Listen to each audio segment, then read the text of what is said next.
And we also have with us Surinder Kaur Veer, who is a Punjabi author, and we'll discuss here about her book, which is a Punjabi novel, Maya. So, as we all know, that Gupal ma'am has conceptualized this literary festival as a multilingual lit fest, and I believe that this panel is a one which has all the we will be having this in a multilingual format. क्या था ये गाँव सरस्वती की दृष्टि से ये माना गया कि यह गाँव बहुत एक केंद्र है। उसमें क्या हुआ कि एक तहरीक चल पड़ी, वहाँ छोटा सा गाँव था, लड़के पढ़ लिख गए और उसमें क्या हुआ कि सुभाष थे, वे यहाँ पर चीफ इंजीनियर बन गए। ये मल्होत्रा थे, वाचस्पति मल्होत्रा, वो लॉ डिपार्टमेंट में हेड रहे। लड़की जो थी सुनंदा, वो चाइना में चली गई और चित्रकार के रूप में सरगम है, वो जर्मनी में है। इस तरह से वहाँ आप देखेंगे कि लड़के जितने भी हैं, देश में हैं, विदेश में हैं, पढ़े लिखे हैं, तो वहाँ पर एक सरस्वती का एक तरह से माना जाता है कि वहाँ पर एक आशीर्वाद प्राप्त है। और उसके साथ साथ ये माना जाता है कि जो मध्य में है, मध्य शिखर में है, उसकी दृष्टि कटवा में है और वहाँ पर लक्ष्मी की अति कृपा है। और जब भूमिका की ओर जाते हैं तो वहाँ ये माना जाता है कि वहाँ काली की लोग अवधारणा वहाँ कृपा है। इसलिए जो योद्धा पैदा होते हैं वो रियासी क्षेत्र में होते हैं, जैसे जोरावर सिंह हुआ, वीर बंदाराजी हुआ, या जितने भी ये जो वीर योद्धे हुए वो माना गया कि वो रियासी क्षेत्र में थे। धन जो लक्ष्मी तरफ से देखा गया तो कटरा में अरबोपति है, और सरस्वती की दृष्टि से देखा जाए तो वो टंक है। और ये जो माता वैष्णो देवी विश्वविद्यालय की संस्थापना जो की हुई है वो भी बिल्कुल जज्जर नदी के साथ साथ हुई है। डिग्री कॉलेज है वो भी जज्जर नदी के साथ साथ ही है। और ये जो फिल्मी निर्माता जो है विकास वगैरह जो मुद्दे में चले गए हैं वो भी जज्जर नदी के साथ जज्जर कोटली के हैं। और इसी तरह से लोक गायक जो हैं जिनको क्या हम ये कच्चा पेड़ के कहते हैं वो भी वहीं पर है। तो इस तरह से कैंसर के विषय में ये कहा जाता है कि ये एरिया पूरा का पूरा क्षेत्र है ये सरस्वती के पुत्रों से अलंकृत है, या सरस्वती को वरदान प्राप्त है। धन्यवाद देवोगी जी। अब मैं सुरिंदर कौर जी से पूछना चाहूँगा कि जैसे शहर और इसके रिलेटेड पे हमारा जो पैनल डिस्कशन है, तो आपकी किन शहरों में आपका बचपन बीता, किन शहरों से आप जुड़ी भी रही, उसके बाद फिर हम आपकी नॉवल के बारे में डिस्कस करेंगे। मैं बेसिकली क्योंकि मैं पंजाबी राइटर हूँ, मैं पंजाबी लैंग्वेज लिखती हैं, जिस तरह के सुगम जी ने कहा कि माँ बोली जी साड़ी होंगी है वो सारे ही समझते हैं। इस करके मैं चाहूँगी कि मैं पंजाबी में अच्छी गल करूँगी, अगर तुम सारे समझते हो बिल्कुल समझ नहीं समझोगे तो फिर सेकेंड लैंग्वेज में हिंदी यूज़ करेंगे। धन्यवाद बेटा। मैं बेसिकली कश्मीर तो हाँ, कश्मीर का एक बहुत ही दूर दराज का इलाका है त्राल, शायद इतने बैठ के किसी को पता नहीं होए। त्राल वो इलाका है जिथे कि मैंने लगता है अजे तक जो साडा पिंड है अजे तक भी जो गवर्नमेंट टेलीफोन उत्थे नहीं लगे हुए, अजे इसके इतना वो अजे बहुत जिस तरह की है पछड़िया हुआ है, बट हुण जाके थोड़ा थोड़ा। पर उस टाइम से मैं जो कॉलेज पढ़ने वास्ते आती थी मैंने 13 किलोमीटर पैदल चल के आना पैदा से अपने हायर सेकेंडरी तक, और पैदल चल के वापस जाना, और बिल्कुल पहाड़ी जोड़ा है साडा पिंड जोड़ा उत्थे जाके पढ़ने वास्ते आना पैदा सी। और मैं 80s की गल करा, 87 की गल करा, नहीं 84-85 की गल करा, मैं उदों वो इस तरह का नहीं सी जिन्ना कि हुण जे आफ्टर माइग्रेशन जी है बहुत ज़्यादा अवेयरनेस आ गई है लोगों में, साडा जिहड़ा इंटरकल्चर जिहड़ा है वो बहुत ज़्यादा फैल गया है आपस में साडे। बट उस टाइम जिहड़ा सी वो त्राल के इस इलाके में पढ़ाई करना फिर उस तरह की वो बहुत कठिन सी, पर फिर भी मैं उस टाइम अपने पेरेंट्स जिहड़े ने उन्होंने बहुत शुक्रगुजार कि उन्होंने उस कठिन टाइम में भी मैनूं इन्ना मौका दिता कि मैं पढ़ सकी। तो अज तुहाडे सारे दे सामने हाँ जिहड़ा साडे कश्मीर में पंजाबी की गल असीं करा बहुत ज़्यादा क्राइसिस फेस कर रहे हैं जम्मू कश्मीर पंजाबी लैंग्वेज में लैके, खास तौर पर कश्मीर में जम्मू में, क्योंकि बोली साड़ी पंजाबी है। कश्मीर में जी पंजाबी बोली है वो अलग अलग तरह मतलब तो पहाड़ी पंजाबी बोली चलती है, और एक स्टैंडर्ड पंजाबी नहीं है जी असी पंजाब में जैसे जी जम्मू में बोलते हैं उत्थे की भाषा थोड़ी डायलैक्ट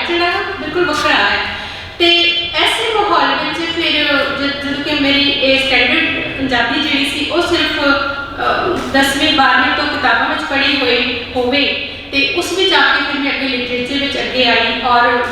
ਮਹਾਰਾਜ ਦੀ ਕਿਰਪਾ ਨਾਲ ਆਪਣੀ ਪਹਿਚਾਣ ਬਣਾਈ ਉਸ ਲੈਂਗੁਏਜ ਵਿੱਚ ਤੇ ਇਹ ਮੈਨੂੰ ਲੱਗਦਾ ਹੈ ਕਿ ਇਹ ਕੋਈ ਸ਼ਾਇਦ ਰੱਬ ਦੀ ਮਿਹਰ ਹੁੰਦੀ ਹੈ ਜਿਹੜੀ ਸਾਨੂੰ ਇੱਕ ਰਸਤੇ ਤੇ ਪਾਉਂਦੀ ਹੈ ਤੇ ਅਸੀਂ ਉਸ ਰਸਤੇ ਤੇ ਕਾਮਯਾਬ ਹੁੰਦੇ ਹਾਂ। ਜਦੋਂ ਤੱਕ ਅਸੀਂ ਕਿਉਂਕਿ ਆਪਣੇ ਸ਼ਹਿਰ ਦੀ ਗੱਲ ਕਰ ਰਹੇ ਹਾਂ ਸਾਡੀ ਲਿਟਰੇਚਰ ਵਿੱਚ ਤੇ ਮੈਂ ਤੁਹਾਨੂੰ ਦੱਸਿਆ ਕਿ ਮੇਰੀ ਪਹਿਲੇ ਮੈਂ ਸ਼ਾਰਟ ਸਟੋਰੀਜ਼ ਲਿਖੀਆਂ ਜਿਹਦੀ ਮੇਰੀ 2 ਬੁੱਕਸ ਪਬਲਿਸ਼ ਨੇ ਉਹਦੇ ਵਿੱਚ ਇੱਕ ਵਿੱਚ ਮੈਨੂੰ ਪ੍ਰਿੰਸੀਪਲ ਸੁਜਾਨ ਸਿੰਘ ਅਵਾਰਡ ਮਿਲਿਆ ਹੋਇਆ ਜਿਹੜੀ ਪਹਿਲੀ ਕਿਤਾਬ ਸੀ ਤੇ ਉਹਨਾਂ 2 ਕਿਤਾਬਾਂ ਵਿੱਚ ਮੇਰੀ ਬਿਲਕੁਲ ਇਹ ਕੋਸ਼ਿਸ਼ ਸੀ ਕਿ ਮੈਂ ਆਪਣੀ ਲੈਂਗੁਏਜ ਜਿਹੜੀ ਹੈ ਖਾਸ ਤੌਰ ਤੇ ਜਿਸ ਤਰ੍ਹਾਂ ਮੈਂ ਕਿਹਾ ਕਿ ਕਸ਼ਮੀਰ ਦਾ ਇੱਕ ਵੱਖਰਾ ਡਾਇਲੈਕਟ ਹੈ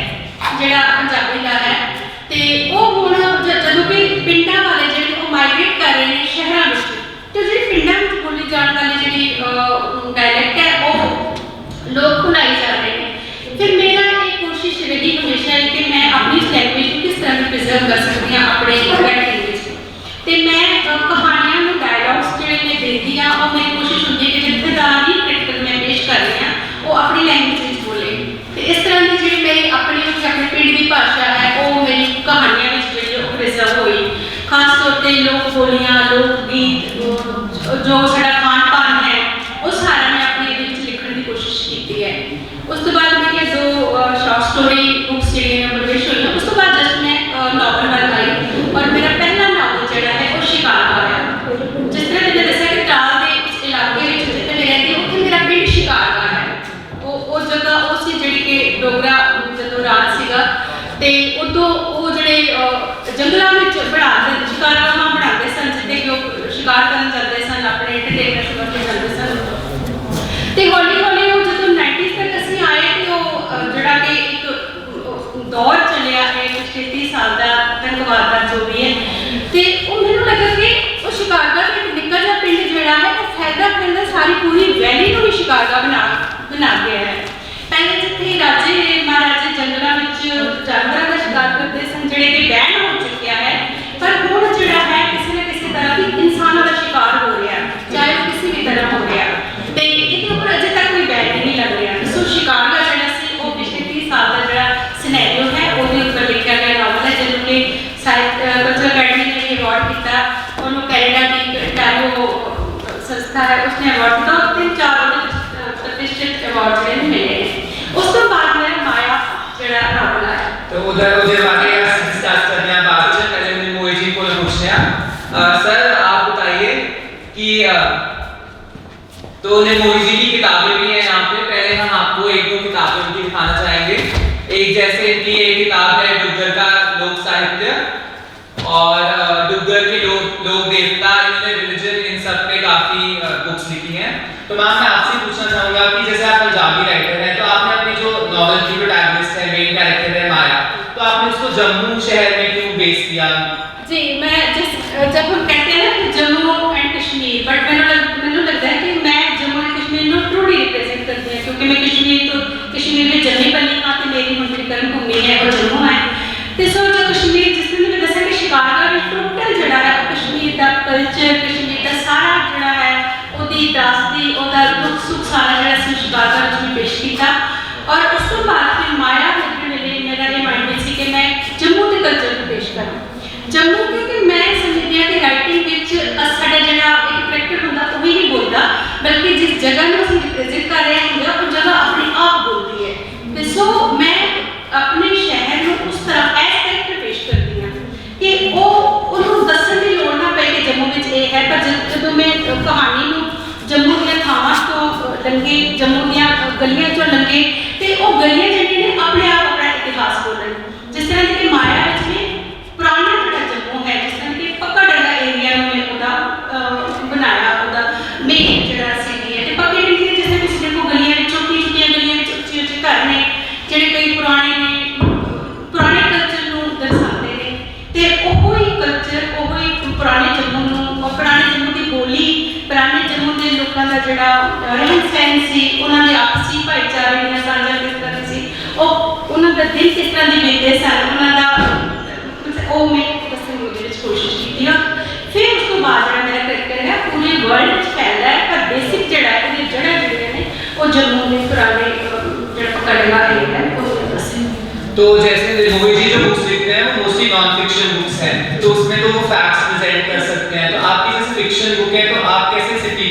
represent मैं करते हैं? आपको मैं तो दसा कि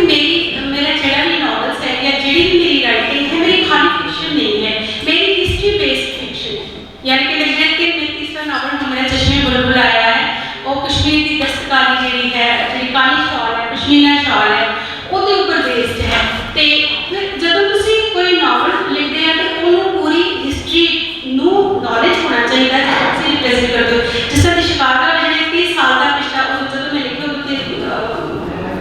20-25 ਸਾਲ ਹੋ ਚੁੱਕੇ ਹੋਏ ਸੀ। ਉਹ 30 ਸਾਲ ਵਿੱਚ ਜੋ ਕੁਝ ਵੀ ਬੀਤਿਆ ਉਹ ਹਿਸਟੋਰੀਕਲ ਫੈਕਟ ਬੇਸਡ ਹੋਣਾ ਚਾਹੀਦਾ ਸੀ ਕਿ ਜਿਹਦੇ ਵਿੱਚ ਕੋਈ ਮੇਰਾ ਕੁਐਸਚਨ ਐਸਾ ਨਾ ਰਹੇ ਜਿਸ ਨੂੰ ਮੈਂ ਆਨਸਰ ਨਾ ਕਰ ਸਕਾਂ।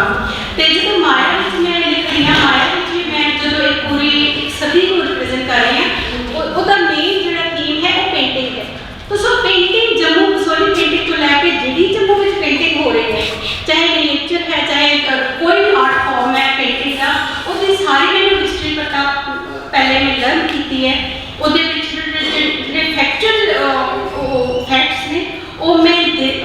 दे के अपनी स्टोरी में बिल्ड करती हैं ताकि फिक्शन के नाल जी हिस्ट्री है साड़ी कल्चरल हिस्ट्री जी है जो साड़ी रूट्स ने वो भी साड़ी पाठकों तक पहुँचन और कहानी के मजे में वो साड़ी हिस्ट्री जी है उसको भी जानना है।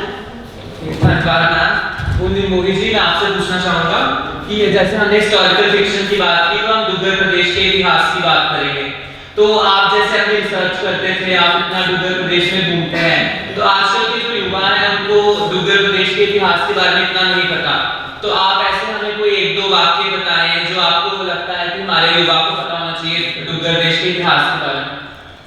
असल में डुग्गर के इतिहास के विषय में मैं तो ये कहूँगा कि शोध कार्य भी प्रारंभ ही नहीं हुआ है।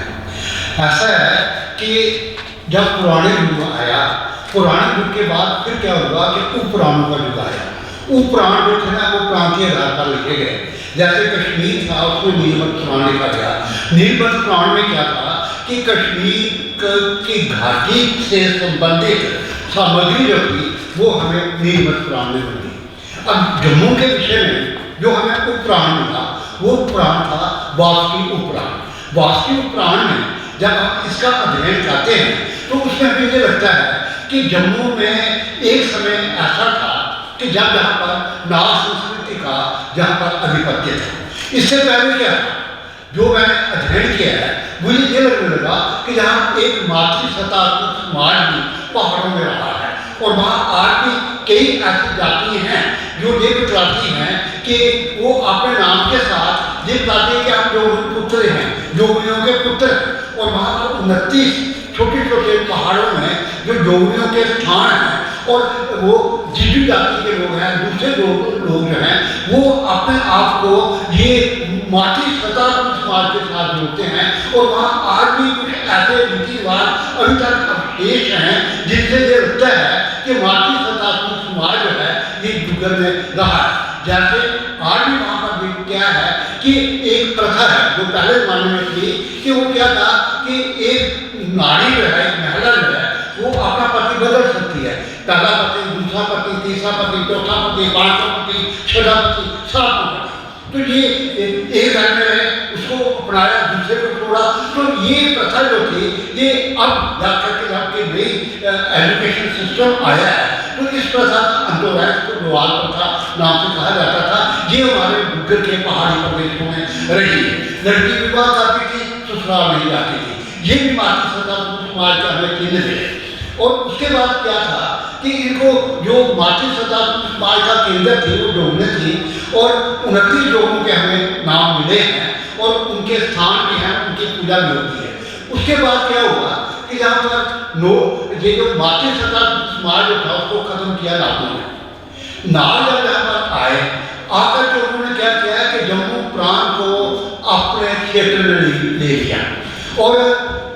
इस पर बहुत शोध कार्य हुआ। सबसे पहले इसका केंद्र जो था वो कुल्लू बना।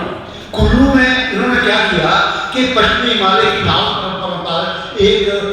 संगोष्ठियों का आयोजन किया और उसमें क्या था कि ये देखा गया कि नावों को ट्रेस किया गया और मुझे भी बुलाया गया कि आप यहाँ पर आकर के आप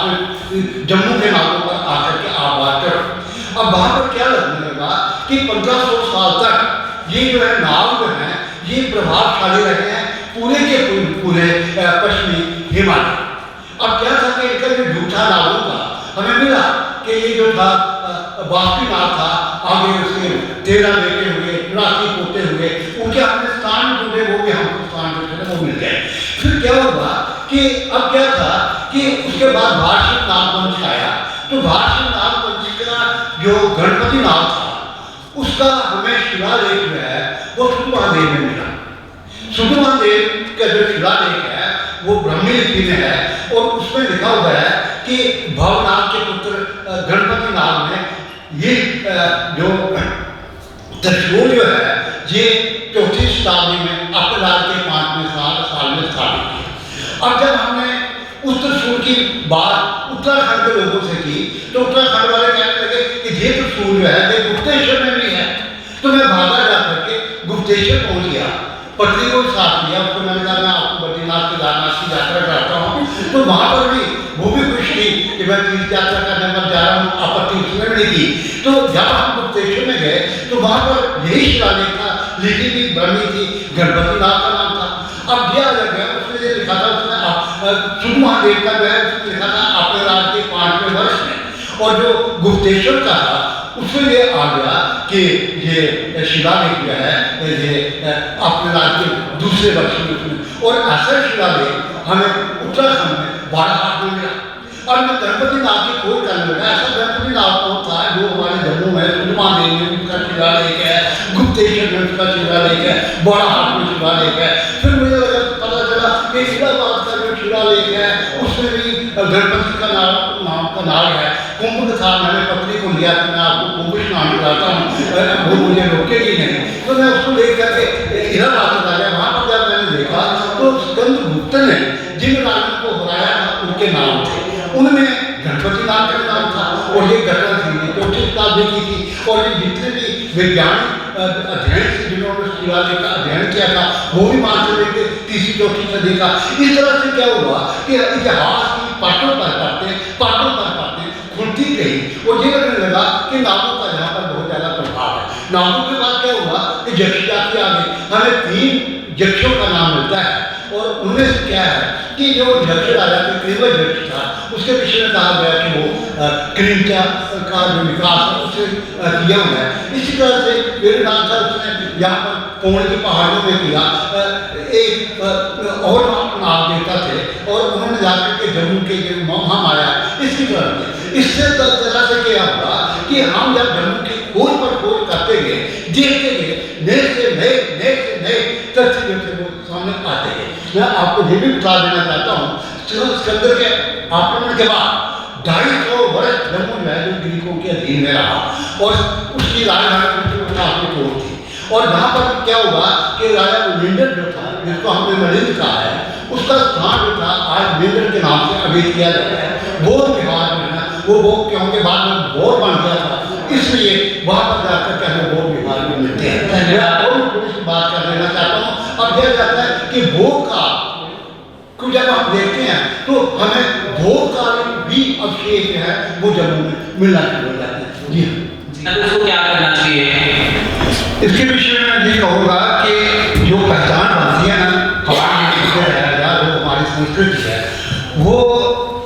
इसके 2 रूप होते हैं।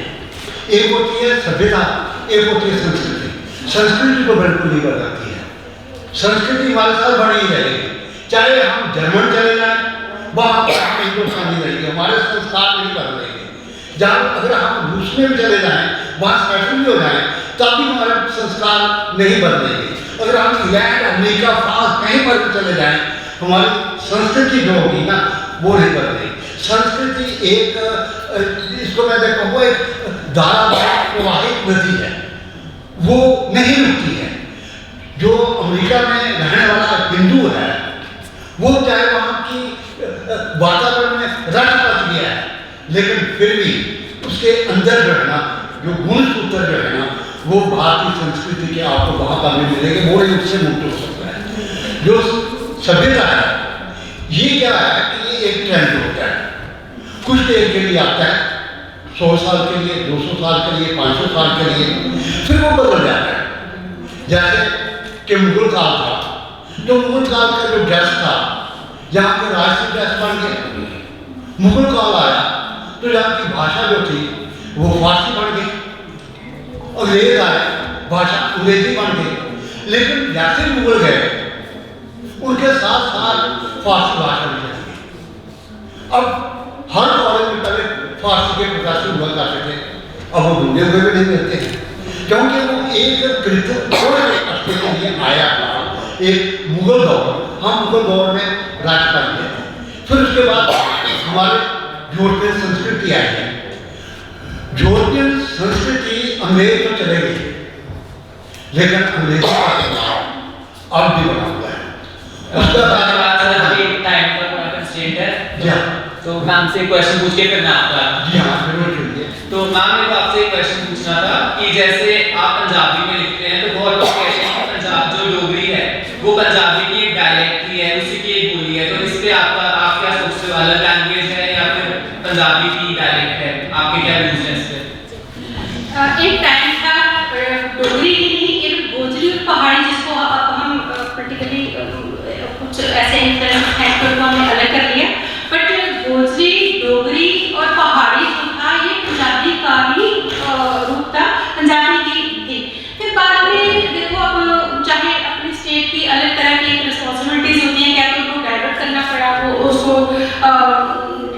अलग करनी पड़ी वो डोगरी, और चाहे क्योंकि यूनिवर्सिटीज में अपने डिपार्टमेंट्स करने थे, शिराज जो कल्चरल अकेडमी है वहाँ पे अपना अलग वो करना था, उसका सब्जेक्ट करना था, इसी तरह से गोजरी का भी, इसी तरह से पहाड़ी का भी। तो इसमें मुझे लगता है कि इस चीज़ की कोई लड़ाई ही नहीं है कि हम कहें कि नहीं हमें ऐसा मानते हैं वैसे नहीं मानते, जो फैक्ट है सो फैक्ट है। अब क्योंकि अब डोगरी अपनी अलग लैंग्वेज है, हम उसकी रिस्पेक्ट करते हैं, अच्छी बात है, जैसे गोजरी अपनी अलग लैंग्वेज है, लेकिन अभी भी आप देखो डोगरी और पंजाबी जो है मतलब उसमें आप उसको अलग नहीं कर सकते आप, चाहे लिपि में वो अलग हो सकती है, बट बोलने में भी कितना फर्क है। बोलने में जो पुराने डोगरी बोलने वाले होंगे वो अलग तरह की डोगरी बोलते हैं, लेकिन अब जो जनरेशन जब अभी जो शुभम से कह रहे थे कि लैंग्वेज जो है अब डोगरी और पंजाबी इतनी मर्ज हो चुकी है आपस में, तो आप उसको अलग कर ही नहीं सकते, बहनें मान सकते हैं हम इनको, चाहे अगर पहले माँ बेटी मानो या बहनें मानो, पहले तो माँ ही थी, अब माँ बेटी अलग हो गई या बहनें बहनें अलग हो गई, लेकिन पहले तो ये पंजाबी का ही रूप था। अलग कब से हुई है, कैसे हुई है, क्योंकि वो अपना स्टेट का जो होती है, अपनी रिस्पॉन्सिबिलिटीज होती हैं, उनको अपनी आइडेंटिटी का भी देखना होता है, तो क्योंकि डोगरा कल्चर है, डोगरी स्टेट है, तो उसकी Dogri Okay. So thank you ma'am, and any last words you want to say? देखो मैं लिटरेरी पर्सन हूँ, मैं तो ये बात जरूर कहना चाहूँगी, जैसे कहा जा रहा है कि हम अपने कल्चर से अलग हो रहे हैं, तो या अपनी भाषा से अलग हो रहे हैं, मैं सोच रही हूँ कि हम लिटरेचर से भी अलग हो रहे हैं, क्योंकि अब मीडिया ये जो है टीवी और जो भी डिजिटल प्लेटफॉर्म है, इन्होंने उससे हमको खासतौर पे अब की जनरेशन को बहुत दूर कर दिया है, और इसका सबसे ज़्यादा जो नुकसान है वो राइटर्स को हो रहा है, क्योंकि वो किताबें लिखते हैं, इतनी मेहनत के साथ छापते हैं, वही जिन्हें किताबें रखी हुई है, मुझे लगता है कि जिन्होंने पढ़ी हुई है उन्होंने पढ़ी हुई है, अब आने वाली जनरेशन में लोगों के पास इतना टाइम ही नहीं है। ये मैं अपने आप से भी सवाल पूछती हूँ कि अगर मैं 300-400 पेज की बुक लिखती हूँ तो उसको पढ़ने वाला कौन है? मैं इतनी मेहनत से जो लिख रही हूँ, तो सो आगे हम यही कहेंगे कि स्कूल कॉलेज और एकेडमिक लेवल्स पर पढ़ने का, साहित्य पढ़ने का रुझान जरूर पैदा होना चाहिए, उससे हमको लिखने वालों को तो फायदा नहीं हो जितना होना है, लेकिन लिटरेचर जो है ना एक सूझबूझ पैदा करता है, वो एक एस्थेटिक सेंस जो होती है वो जरूर पैदा करता है हमारे सिटीजन्स में। और मुझे लगता है कि जैसे हम बहुत सारे कंट्रीज में ऐसा देखते हैं, मुझे लगता है चाइना में भी इस तरह का है कि वहाँ पे लिटरेचर और पोइट्री को नहीं इतना ज़्यादा दिया जाता, इम्पोर्टेंस दिया जाता, वहाँ सिर्फ टेक्नोलॉजी जो है वो आती है, उसके साथ हम टेक्निकल रोबोट्स को पैदा कर सकते हैं, लेकिन एस्थेटिक सेंस वाले एक इंसान नहीं हम पैदा कर सकते। इंसानों के अंदर जो एस्थेटिक सेंस है, जो सूक्ष्मता है, वो लिटरेचर, पोइट्री, पेंटिंग, ये जो सूक्ष्म कलाएं इनके द्वारा ही उन्हें पैदा की जा सकती है और इनको प्रोत्साहन किया जा सकता है। और सर आप 1-2 मिनट में कुछ एंड में बोलना चाहेंगे? जी हाँ, पहली बात यह है कि जब हम ये हम स्वीकार करते हैं कि रिहर्सल में जब ये आपने सर्वेक्षण प्रस्तुत किया था, उसमें उन्होंने माना था कि डोगरी पहले पंजाबी की उपभाषा है। उसके बाद जब सिद्धेश्वर वर्मा का लोग आया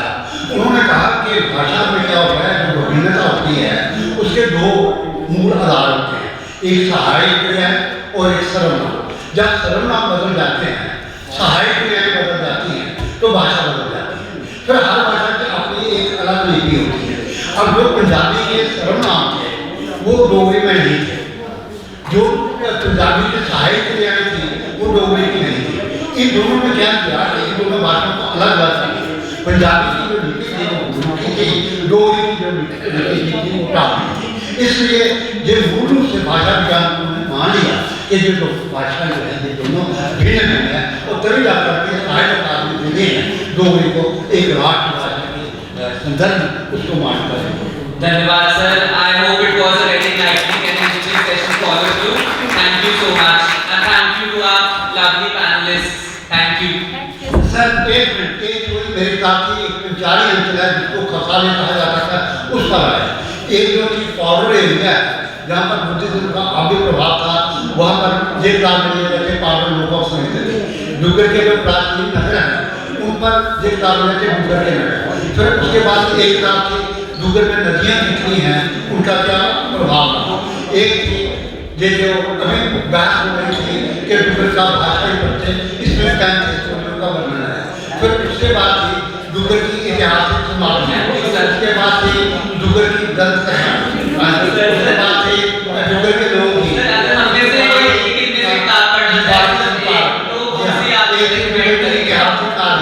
एक थी दादा रामपुर, एक थी डुग्गर की डुग्गर के राजमहल, डुग्गर के अमर सेनानी, एक थी डुग्गर के तालाब, ये आ जाता है हानि। तो